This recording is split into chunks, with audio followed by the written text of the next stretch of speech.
Welcome to my new little series. I haven't done these in a long time. It's called What They Should Have Taught You in School. I'm going to talk about science of sales, persuasion, closing, negotiation, all those things. Give you 7 strategies. Isn't it a weird world that the most correlated skill that you can have, actually the most causative skill you can have when we're talking about income, is sales? And there's no high school class, there's no junior high class. Maybe you could count the old grandma, what do Girl Scouts learn how to sell cookies? That's probably should be more of that, not just for Girl Scouts. Because a great book that I recommend everyone read, it's on my books list, is The Self-Made Billionaire Effect. When they did an exhaustive study of billionaires and they looked at their come up, where they start, and they, by the way, only self-made billionaires. 60 to 70% of them started in sales. Ray A. Kroc, who became the richest man in the world, didn't really start till he was like 50. Bought McDonald's from the McDonald's brothers here in LA. I'm actually at my grandma's here, little makeshift studio. My grandma's 101, so she just had her birthday. I flew in for that. I'm living more on the East Coast. And anyway, so I'm reading this book. I'm going, Ray A. Kroc. Okay, that's one. The guy was selling milkshakes door to door until he ran into the McDonald's brothers, used his sales skill to build the biggest restaurant franchise in history, McDonald's, right? And then I go, well, maybe it's just that. Maybe it's like, okay, well, Warren Buffett says the thing that changed his life the most was he took a Dale Carnegie class on, Dale Carnegie, how to win friends, influence people. Like, he learned social skills. He learned how to read people. He learned how to talk to people, how to motivate people, how to get his point across. And so Warren Buffett, second richest man in the world. You look at Bill Gates, the story of Bill Gates, who was 17 times richest man in the world. What did Bill Gates do? When he was 16, 17 years old, he used to get on the phone and call. And he has stories where he would lower his voice because he didn't want people to know that he was like under 18 years old. And he'd be like, oh, yes, this is William Gates. I would like to call you. And so sales. Steve Jobs. What was Steve Jobs like really good at? I mean, he was an inventor, designer, creator, sure. But what's like when you like go down and nitty gritty read the story? It's the story. They're in the garage. Wozniak's the guy doing the technical stuff, and Steve Jobs goes out and starts selling it, and a computer store places an order in the 1970s. And the next thing you know, you have the largest company in history, Apple, first $1 trillion company.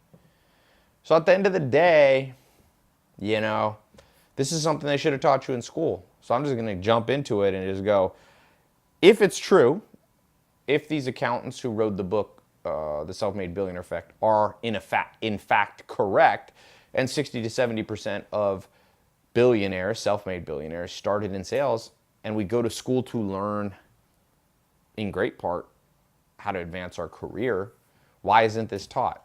There's no, I'll tell you the best college degree, or not the best, but a college degree that is insane because it doesn't exist, or it's insane that it doesn't exist, sales. Why aren't people coming out with a 4-year degree in sales, negotiation, closing? It's whatever. Society, what's up is down in reality. What's down should be up. That's just the world we live in. Everything's backwards. So I hope this little series that I'm starting to do here for my podcast and my YouTube and Facebook, wherever this is reaching you, I hope you really take some notes and dig deeply, because I'm going to open up the war chest that I've accumulated. And there's people who are better at sales than me, but I will tell you, I've learned from smart people. Certainly I know how to reach a lot of people. I'm somewhat controversial, which I'll talk about in sales. Don't be afraid of a little controversy. It makes you viral. And last check, let me see here. My YouTube channel, I've reached, I don't know. Last I looked, it was 1.7 billion. Pull up my little analytics here. Watch time. I like watch time more than view time, but here you're at 1.8 billion minutes, 1.873. So I've certainly sold to people before. Hundreds of millions of people have seen my videos. So I'm going to give you the insight that I've gained. I've spent over $50 million of my own money learning this the hard way.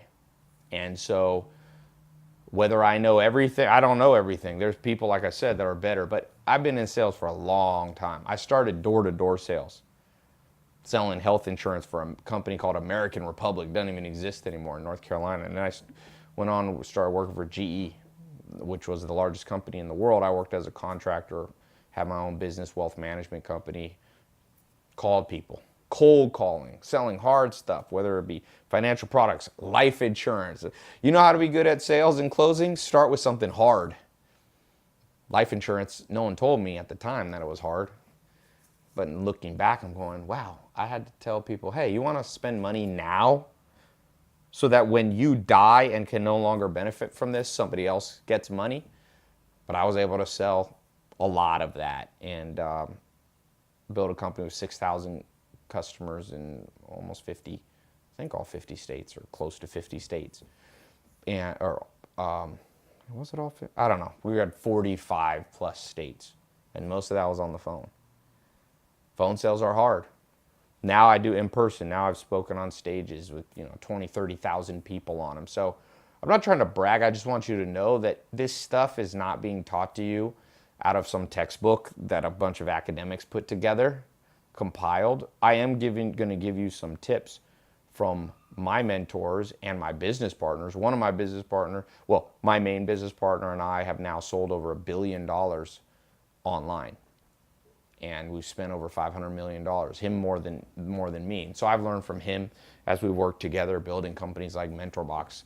And so let's dive into it. 7 strategies, okay? How to be more persuasive. And by the way, so number one of the 7 strategies is actually understand what sales is.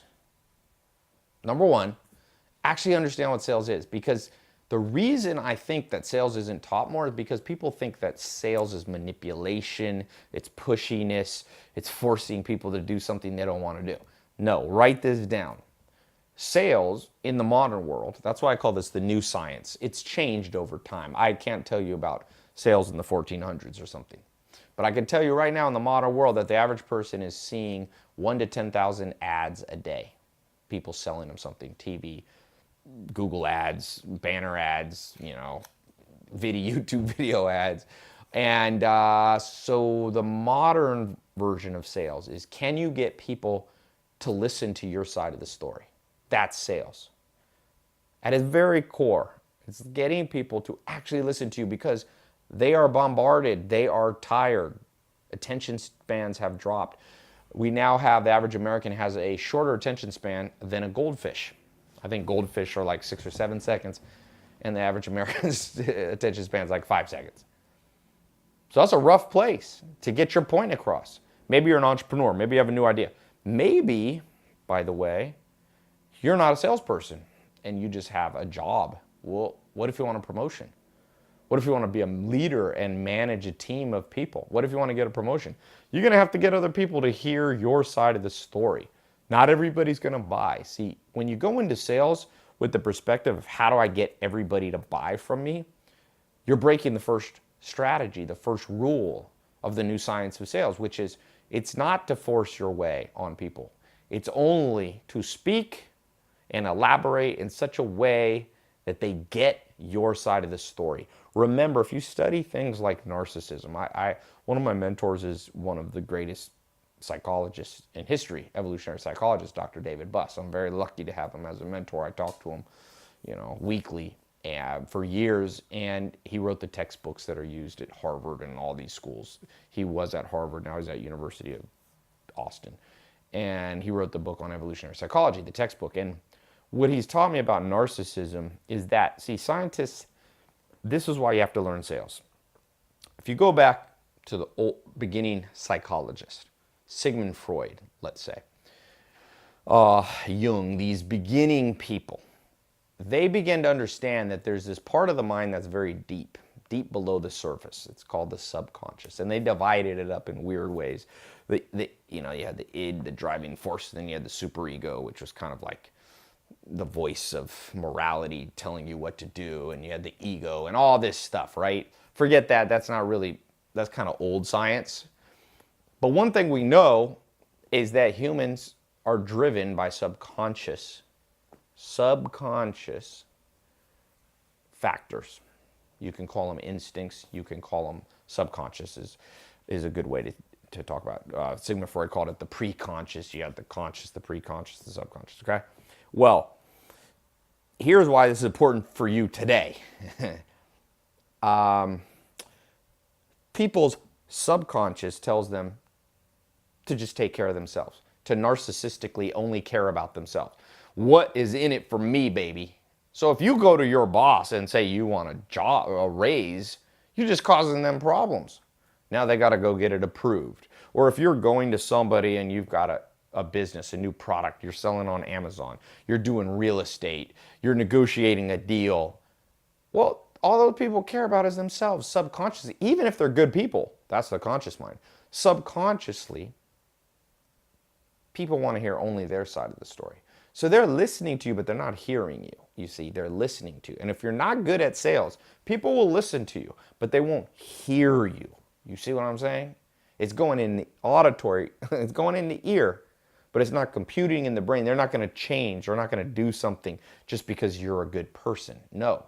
And that's called the theory of the mind. And when we're born, we're very selfish. Every baby is selfish. You get on an airplane with a baby, they don't care if everybody around them will be disturbed. A little baby will scream if they don't feel good. Now, by the time you're about 5 or 6, you begin to notice you're not the only person in the world. That's called the development of the theory of the mind, right? So all of a sudden, if you cry too much, other kids in class say, shut up. And you start to feel bad and you start to go, ooh, my actions affect other people.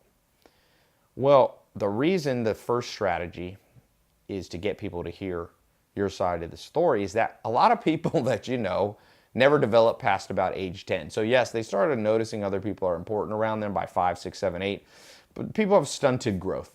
And in the modern world, narcissism for sure is up. I was reading a book, The Law of Human Nature by Robert Greene, which is a psychology type book. And he says science is showing that narcissism has increased massively since, let's say, I think he said 2000 in the last, 2 decades.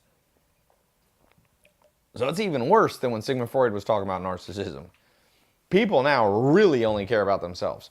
So to be good at sales, closing, persuasion, negotiation, all it starts with is speaking in such a way that they not only listen or pretend they're listening, but they hear you enough that potentially they'll change what they were doing. They'll change their routine.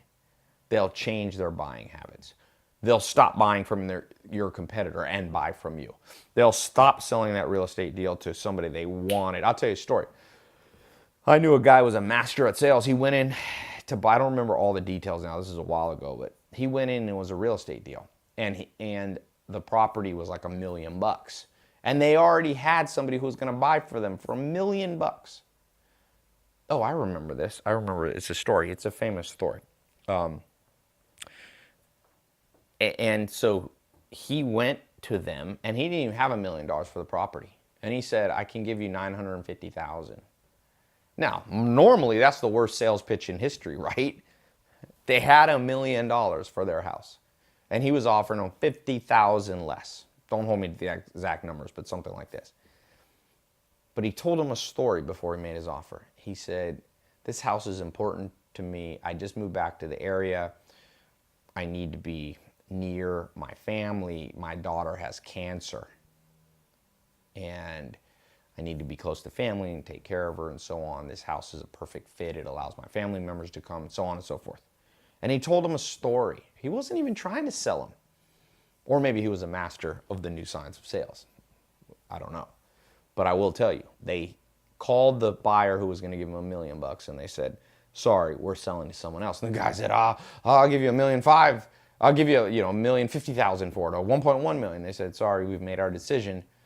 We're selling it to the person who's only giving us $950,000. Why? Why was that person good at selling? Because he spoke their language. He spoke in such a way that they heard deeply in their inner core, and they changed their behavior. And that's a master salesperson. Notice, he wasn't pushy. He probably didn't even expect that they would buy the house, that they would sell the house for less than it was worth, $50,000 less. but he knew how to communicate in such a way that he touched them at their emotional core, and he ended up getting the deal. We'll always remember that. It's not always the strongest. It's not always the smartest. This is the famous quote about Charles Darwin. There was a professor, Meganson, who said, if you want to understand what Darwin said, it's not the smartest, it's not the strongest that survive. It's the most adaptable to the environment in which they find themselves. So, strategy number 2, I gave you number 1. Number 2 is sales equals adaptation. Great sales equals amazing adaptation skills. Now, this is very counter what people tell you, okay? Because a lot of sales, for example, when I started out in sales, you get a script. And they're like, don't, just say the script. And I understand, I have salespeople, and sometimes I tell them, stick to the script. But I tell them that's when you're a white belt. When you become a black belt working for me, there is no script. You are the adaptable person. It's like Bruce Lee said. He said, water fills the shape of the cup. If it's a little teacup, the water just fills there. If it's a tall, thin cup, like a champagne, it fills the whole thing. He said, be like water, my friend. And so to be great at sales, that must be the approach. And that's why I don't like most of the sales systems out there. I've tried them. If they worked, I'd do them. But what's allowed me to reach, arguably as many people as almost anybody in history with sales messages through social media and through the videos and internet is that I've always believed in this adaptability phrase. So I'll give you an example. When I first started out in sales, there was a guy, one of the first people I ever traded, his name was Justin Steinbach. He lived in Raleigh, North Carolina. I was building a little sales team for one of my companies. And he had his way of getting his point across in persuasion and closing deals. He was from the South. He was very kind of soft-spoken. He was polite. He wasn't pushy. So we were doing a big financial deal, a six-figure deal plus. He might make 50,000 commission from this deal. And he's talking to the guy in New York, and you could tell the guy in New York was like this Italian, very stereotypical, mean New Yorker or curt New Yorker. And I listened to Justin try to close this deal. Couldn't close it for a week. Couldn't close it for a month. And I came to Justin. I said, you're going to have to adapt and adjust your sales pitch, man. This one's not working. I said, yell at the guy. Justin said, yell at him? He's a type. If somebody yelled at me, I would immediately never do business with that person just out of principle. I said, well, he's not you. This guy doesn't have your psyche. He doesn't have your psychometric personality type. He's from New York. He's different life experience. I said, trust me. Well, Justin didn't listen to me, and the deal didn't close, and the deal closed. Finally, not because Justin listened to me, but because he got so frustrated, one day I could hear in the office next to me, Justin just yelling at this guy going, you either do this deal, you've been wasting my time, or I'm never going to call you back. And lo and behold, the guy said, you're right, let's do this deal. The lesson is, when you're not adaptable, you're not great at sales. When you have one shtick, when you have one side of your personality that you bring out all the time, you're a much less persuasive person. And that's why Charlie Munger says, when all you have is a hammer, every problem looks like a nail. When all you have is a hammer, every problem looks like a nail, because when you have one approach to fixing something, if all you have in your tool belt is a hammer, and you go to a house and there's a screw, but you don't have a screwdriver, you're not adaptable like that. You got one tool. You're going to start banging and destroying things, because a hammer does not always fix the problem. So be adaptable. Have multiple tools in your tool belt. Adaptability, number 2. Number 3, which speaks right to that. You need at least 4 tools in your tool belt. 4 tools in your tool belt. Okay?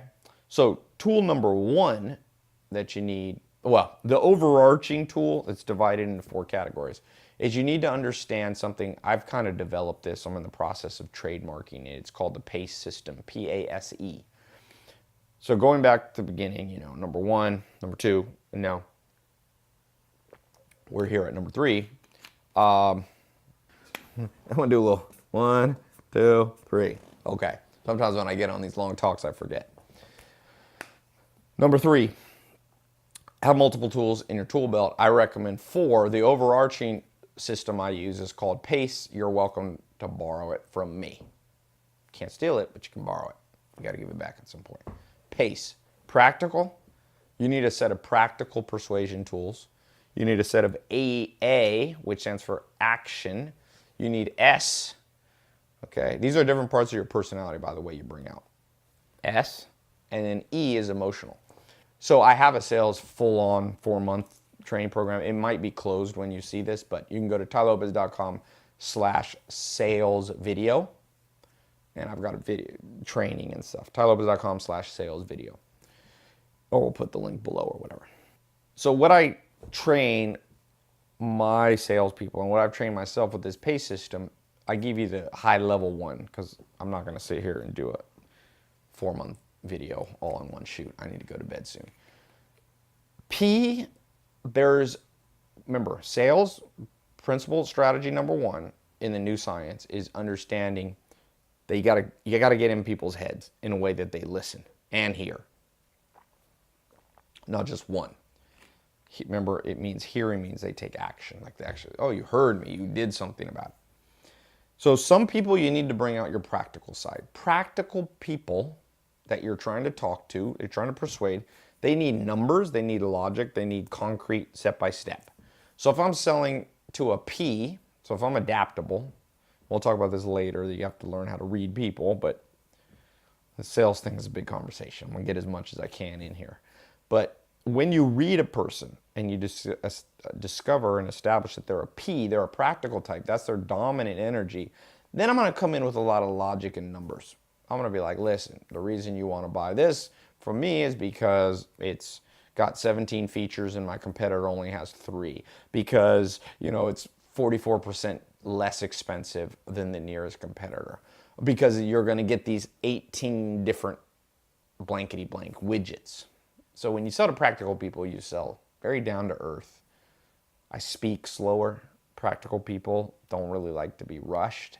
They need time to compute and logically process the numbers. So that's P. Then you have the A's. A stands for action. This is like the guy that I told Justin to yell at. Action, they're ready to go. You can be a little more aggressive with them. You can be a little more mean. They're kind of like, gung-ho. If you've seen the movie Wolf of Wall Street, the scene where Matt McConaughey's like doing like the whole like doing that, that's kind of an A person, is like revving themselves up. So when I'm speaking to an A, I gotta speak in their language.